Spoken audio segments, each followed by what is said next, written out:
We are consciousness. All that is, has been, and ever will be. There is nothing to fear. Whatever happens, we are always that. Mind fears, because it's programmed to fear. When we're conscious, there's no fear in this. It's a shake of the head. Pathetic.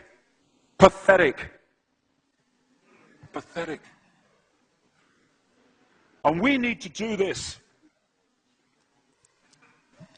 Compliance. We need to challenge that. Not with violence, not even with aggression. We just need not to fight it. We need to walk away, because without our acquiescence, it cannot survive. You know, when you look at a pyramid, we've been manipulated to believe the power in a pyramid is at the top. It ain't. The top of the pyramid is there because the rest of the pyramid's holding it up. We're holding this whole thing together. There's a story I told many years ago of a British comedian called Larry Grayson, who died. I kind of knew him vaguely, and not closely, but vaguely. I went to his memorial service in Covent Garden, and this other comedian did this tribute to his life in which he read out this story that Larry Grayson had told him. When they were going around the variety halls and the theatres in the 60s, they had this all-male show. And Larry Grayson was the only woman in it because he was dressed up as a woman. And he said that the end of the show, the last scene, all the sailors, all the men came on dressed as sailors, and they were singing Rule Britannia. You know, Rule Britannia, Britannia rules the waves. Oh, I'm very pleased for you. Okay? And as it built up, Larry Grayson would come on dressed as Britannia with the helmet and the shield, and he would be manhandled up the side of this pyramid to the top for the big finish. And he said one night, he said things seemed to be going rather well. He said, and then I noticed that a sailor in the bottom left-hand corner had got rather a cough. And this cough got worse and worse and worse to the point where the sailor couldn't stay in the pyramid anymore and stepped out of it. Larry Grayson, symbolic of this elite at the peak of the pyramid, ended up in the second row. And the elite, the power center, had done nothing to bring about this. One sailor, the bottom of the pyramid, had got a cough. And the whole thing collapsed. And I listened to that and I thought, my God, yes, that's it. We, the powerless people, are holding the powerful people up there, and they know that. They're terrified of us realizing that. Do you remember that movie, animated movie, A Bug's Life? A Bug's Life with the grasshoppers? And what happened was, there was these ants, an ant island as they called it, and these grasshoppers used to come every year and take all the food, and the ants had to spend a whole year gathering the food together for the grasshoppers because they were terrified of the grasshoppers. There weren't many of these grasshoppers, and one day they're in their winter quarters in a tree, these grasshoppers, and they've got all the food they need, and someone suggested among the rank and file grasshoppers that they didn't need to go to Ant Island this year because they had all the food they needed. And then out came the leader of the grasshoppers to tell them the facts of life, and the few are going to control the many. It's a wonderful speech. If you ever can see that movie, A Bug's Life, I do recommend it. And he said, basically, they outnumber us 100 to 1. And if ever they figure that out, there goes our way of life. So we have to keep the pressure on, basically. We have to keep them working, so they don't figure out where the real power is. And that's why this network of manipulation works so hard to keep us in these states. Like I said earlier, what are people leaving foreclosed homes for? Foreclosed by banks that have caused the unemployment that lead to them having to leave their homes. Stay there, refuse to leave, make it difficult for them. Expose them for what they are. We make it so easy, the non-compliance.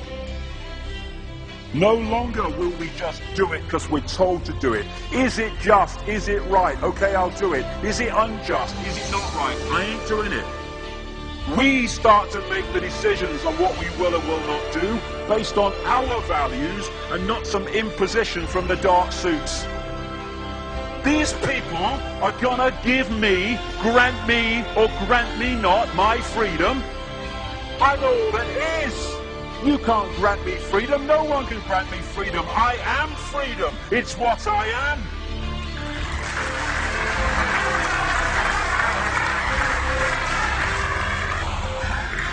The big question, what would consciousness do? What would consciousness do in this situation? And when we ask that question, it really just changed the way we see the world. Not what would I do, mind, or frightened. What would consciousness do? You know, this is a great line. If it's not right, don't do it. If it's not true, don't say it. And what would transform this world overnight is if we started doing what we knew to be right in the situations we face, instead of what we think is right for us in the moment. Not what are the consequences for me, or what's the best thing for me, how do I get the best deal out of this? What is right? What is just in this situation? If we started making decisions based on that, the world would transform overnight. These are very simple things. If we want a world of peace, then we need to be peaceful. We don't need to fight for it. We just need to be peaceful, and we'll bring that about. If we want a world of kindness, we need to be kind, and then it will naturally unfold. We don't fight for kindness. As Martin Luther King said, it's a wonderful saying, piece of oratory. Cowardice asks the question, is it safe? Expediency asks the question, is it politic? Vanity asks the question, is it popular? But consciousness asks the question, is it right? And there comes a time when one must take a position that is neither safe, nor politic, nor popular, but one must take it because it is right. And when enough of us do that, what is right will manifest by definition. And we're in this position now where this vibrational change, this energetic change is taking place, where we can start cracking these eggshells, where we can start becoming the full magnitude of who we are, where we can be consciousness in the now, using mind to experience this reality instead of being governed by it, turning the key to let consciousness in. We're being offered this opportunity now. No longer can we say we didn't realize who we are, we didn't know we could do that. I was kind of waking up one day, and I saw this earth imprisoned, and I saw this big lock and a key going in and being turned.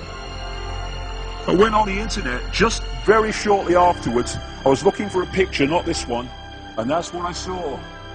The picture I'd just seen in my half kind of sleep. And that's what we're being offered the chance to do now, to turn the master key called becoming conscious that will bring an end to this. It's being given to us, we just need to take it. And to take it, we need to say enough. Enough of being enslaved by these people, enough of being enslaved by our manipulated ignorance, enough of being enslaved by the fear of being who we are.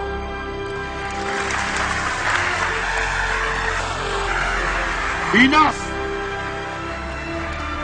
It is time to fly. It is time to fly. Thank you very much.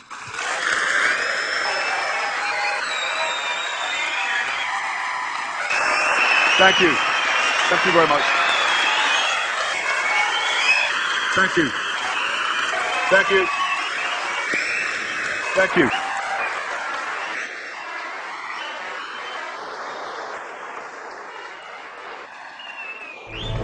Enemy is approaching fast. Requesting orders. General, what should we do? There's no response from command. Or from party leader Creedy. Stand down! Stand down!